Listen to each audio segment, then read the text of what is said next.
អ្វីយើងត្រូវធ្វើគឺតើទៅ pre dimension ហ្នឹងឯងអញ្ចឹង pre dimension គឺយើងហៅថា pre dimension របស់ beam របស់ slab របស់ column ជាមួយ wall ជាដើម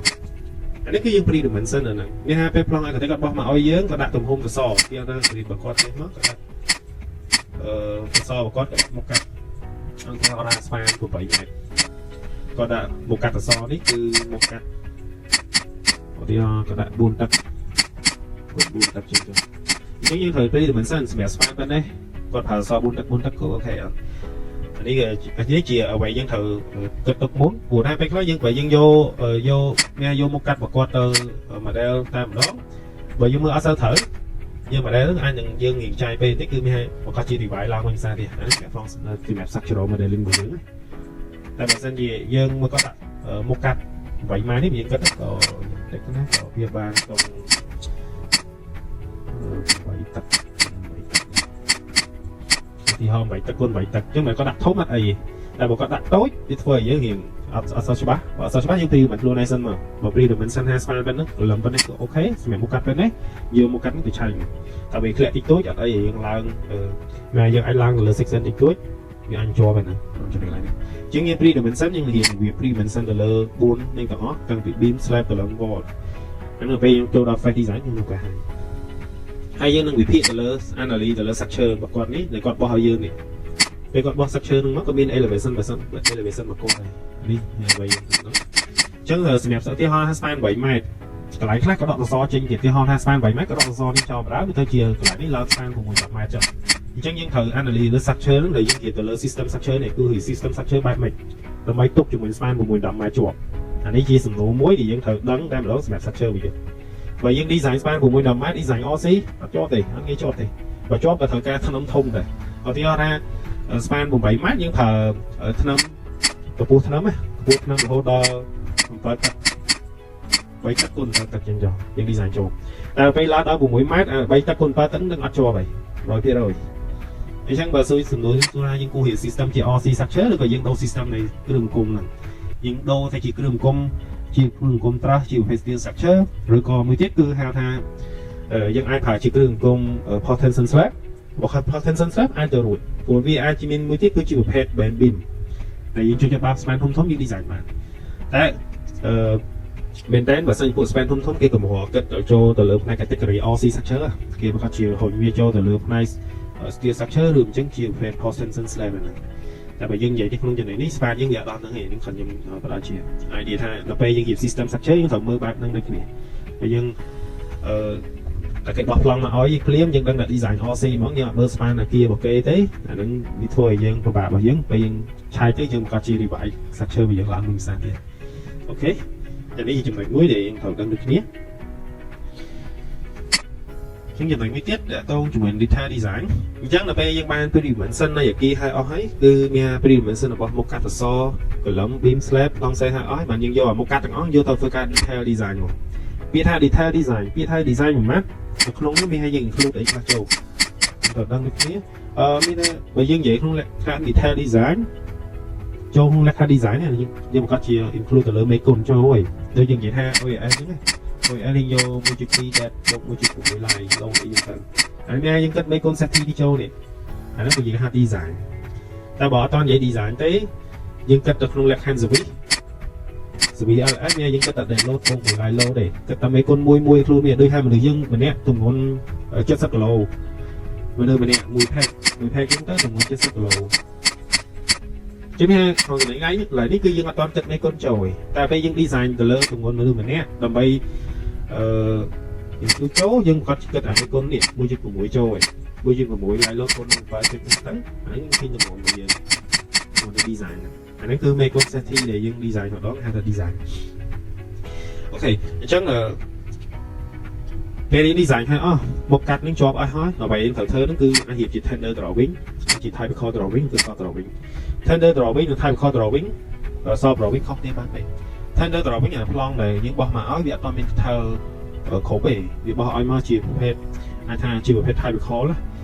វាបោះមកគឺឧទាហរណ៍ថាគេបោះឲ្យមកយើង layout ចេះមកlayout អក្សរមកបែបនេះអញ្ចឹងគេអត់មានប្រាប់ថាអក្សរនេះ គេមានត detail ឲ្យយើងថាអង្សរនេះដៃប៉ុណ្ណេះលេបប្រហែលឡើងទៅលើមានដៃកងប្រហែលលក្ខខណ្ឌឲ្យលើ4គេមានបានបង្ហាញយើងអញ្ចឹងឯងគេខំបង្ហាញទៅមុខកាត់តែប៉ុណ្ណេះគេថាយកមុខកាត់ទៅប្រើដៃខប់ពីដើមនេះទៅDB ប្រហែលលីDB 16លីបឋមពីមកពីគ្នា DB 16លីនេះចាផែនហ្នឹងគឺគេរៀបផ្លោឲ្យយើងគេកាត់បែបហ្នឹងអាហ្នឹងយើងពីយ៉ាងយើងខ្លួនចូលក្នុងលក្ខខណ្ឌ Tender ឬក៏ Typical Drawing វាអត់បោះឲ្យយើងជា full set ជាប្រភេទ Soft Drawing Soft Drawing នេះយើងប្រើនៅពេលដែលចូលដល់ការងារសាងសង់មែនទែនអាហ្នឹងគឺត្រូវមានឲ្យគេហ្មងបើសិនជាអត់មានប្លង់ Soft Drawing ទេបោះឲ្យជាងអត់កាត់ដៃបែបនេះទេកាត់ទៅខុសប៉ុណ្ណាប៉ាត់នៃនៅការឋានបាក់ទៀតហ្នឹងអញ្ចឹងដល់ពេលយើងដល់ការងារ Operation មែនទែនអ្វីយើងត្រូវរៀបចំឲ្យខាងសាយធ្វើការងារសាងសង់ជា structure របស់យើង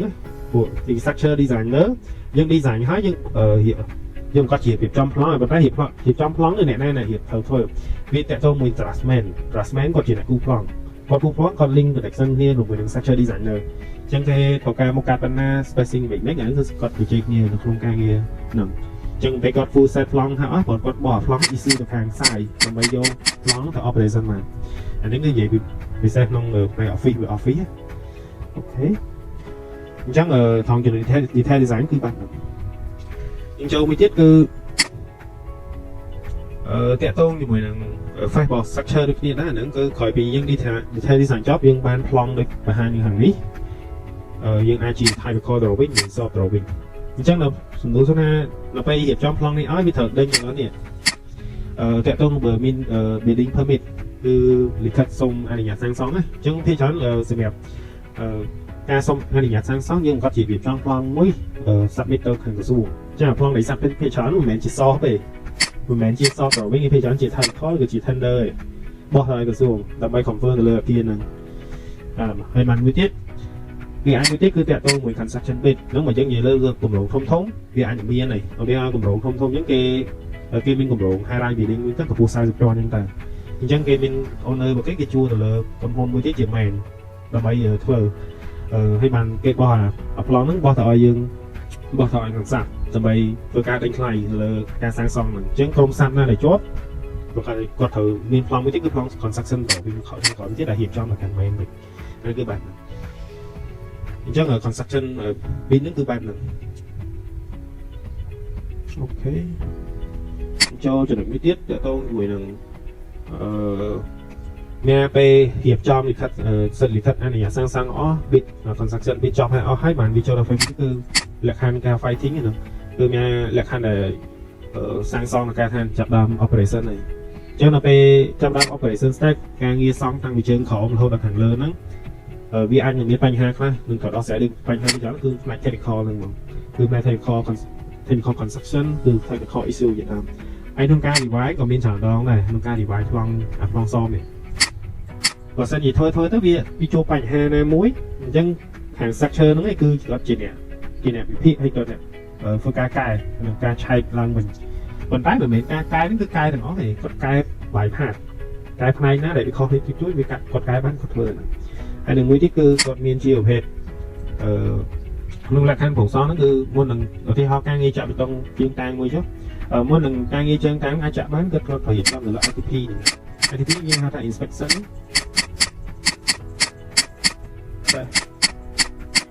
អញ្ចឹងនេះគឺធូរទៅលើគុណភាពរបស់សំណង់អញ្ចឹងគាត់បញ្ចេញទៅលើ ITP មួយតើឧទាហរណ៍ការងារចាក់ជើងតាំងមួយគាត់ត្រូវមាននេះខ្លះត្រូវពិនិត្យមើលមុនសិនហើយអមជាមួយនឹងអ្វីដែលគាត់ត្រូវពិនិត្យមើលទីហោគាត់មានចំណុចធំមាន3 ABC ទៅត្រូវពិនិត្យមើលគាត់អមជាមួយ checklist របស់គាត់មួយទៀត checklist នេះអញ្ចឹង checklist ហ្នឹងគឺបំបីទៅទៀតដើម្បី confirm ទៅលើការងារធំ3ហ្នឹងដើម្បីធានាថាគុណភាពនៃសំណង់របស់គាត់ហ្នឹងគឺវាត្រឹមត្រូវទៅតាម standard អាចទៅទទួលយកបានអ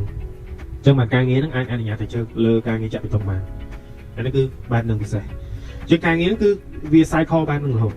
អ្វីដែលយើងទៅគឺធ្វើតាំងពីជើងក្រោមរហូតដល់ផ្នែកចប់ទៅលើ structure ទាំងមូល